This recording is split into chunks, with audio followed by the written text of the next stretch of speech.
Il y a eu moins d'incendies en 2025 à Trois-Rivières comparé à 2024. Mais les pompiers étaient loin de manquer de travail puisque le nombre d'interventions a pour sa part grimpé et dépassé les 3000 appels. On parle de quel genre d'intervention vu que les feux, eux, étaient en diminution? La hausse la plus marquée fut celle notamment auprès des accidents de la route. Donc, on a une centaine d'accidents de plus que l'année 2024. Le nombre d'incendies était en recul en 2025 avec 44 feux de moins qu'en 2024. Un bilan qui reste toutefois assombri par 2 décès. C'est moins que l'année précédente. On espère toujours qu'il n'y en ait jamais. Malheureusement, il arrive des incidents où il y a des décès. Est-ce que vous vous souvenez, en 2024, c'était combien de décès?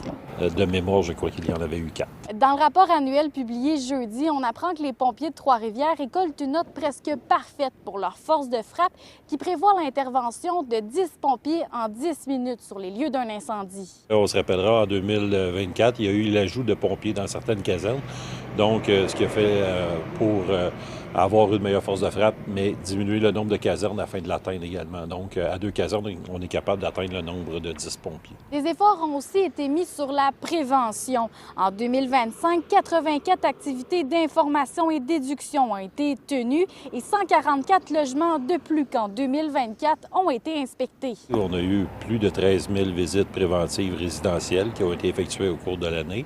Également, plusieurs activités des bâtiments à risque plus élevé et puis des éducations du public pour à peu près un autre 3 000 activités préventives. L'équipe de la sécurité civile a quand même intervenu à plusieurs reprises en 2025. Nous avons également fait de la sensibilisation en faisant 2 séances de sensibilisation publique. La flotte entière de radios portatives a été remplacée en 2025. Afin de faciliter les communications entre les effectifs, entre les pompiers, pompières et le poste de commande.